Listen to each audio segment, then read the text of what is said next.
All right, let's talk about something that is, well, a uniquely modern kind of awful. You pour your heart out into a message, send it off to someone you care about, and you get back crickets, just silence. It's painful, right? So why does this happen? Well, today we're going to be detectives. We're going to investigate the psychology behind that silence, piece together the clues, and figure out what's really going on. Let's get into it. I mean, we've all been there, haven't we? That feeling in your stomach when you hit send, making yourself vulnerable, only to be met with that agonizing weight. The silence feels so loud. It feels like a direct rejection, a punch to the gut. But what if it's not about you at all? What if the story is way more complicated than that? And this is the key to the whole mystery. We're going to completely reframe this experience. So instead of jumping to the worst case scenario, that they don't care, that they're mad at you, we're going to uncover the powerful psychological forces that are really at play. Because so often, it's not about bad intentions. It's about a fundamental, invisible mismatch. So, our investigation starts right here with our first big clue, the attachment mismatch. Now, this is a huge concept in psychology that basically explains the different ways we're wired to connect with people. And, a lot of the time, the real reason for that deafening silence is a clash between these different styles. Okay, so look at this. It's like two people speaking completely different emotional languages. On one side, if you have an anxious attachment style, you send a message because you're seeking connection. Getting a reply feels like reassurance. It feels safe. But for someone with an avoidant style, that exact same message can feel like a demand. It can trigger their fear of being smothered, of being engulfed. So the very thing you're sending for comfort, they're receiving as a threat. It's a total emotional wires crossed situation. All right, let's move on to clue number 2. Now, this one isn't about a fixed personality type like attachment style. It's about something that changes day to day, even hour to hour, emotional energy. Just because somebody loves you doesn't mean they always have the capacity to show it. I want you to think about emotional capacity like the battery on your phone. Seriously, you start the day at 100%, right? But every meeting, every email, every little stressor drains it. Now, engaging with a really heartfelt emotional message, that takes a lot of battery.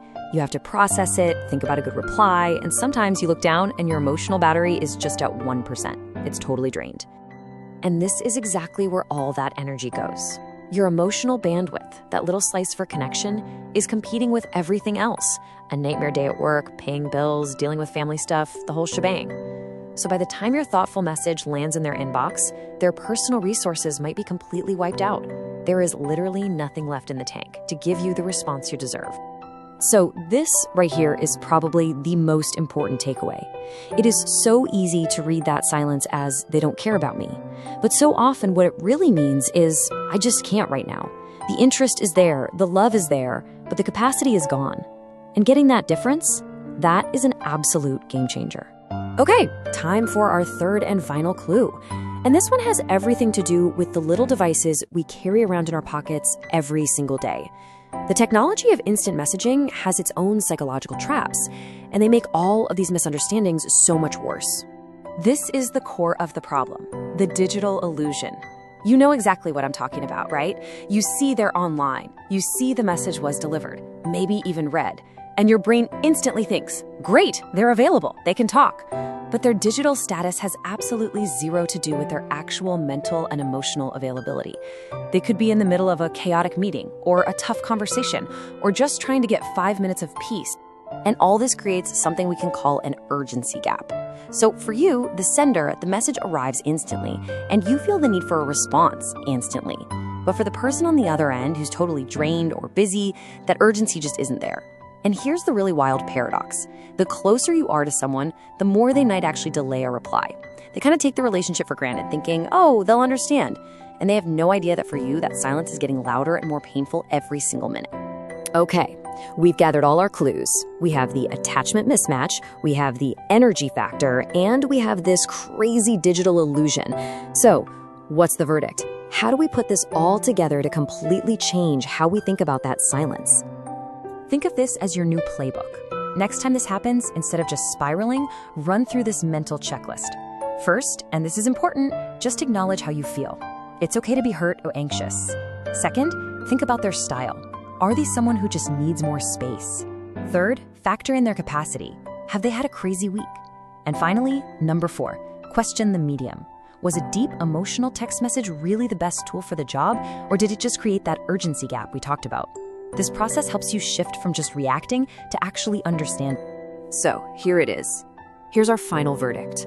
The silence you're hearing, it's not a void, it's not emptiness. It's actually the sound of a whole bunch of things happening at once. It's the sound of clashing attachment styles, of drained emotional batteries, all amplified by this weird digital world we live in. It is a complex signal, not a simple rejection. So I'm going to leave you with this one big question to chew on. What if we started treating silence not as an absence of a message, but as a different kind of message? A message that might be saying, I'm overwhelmed, or I really need some space right now, or I don't have the words. What would change if we stopped just waiting for a reply and actually started listening to what the silence itself is trying to tell us?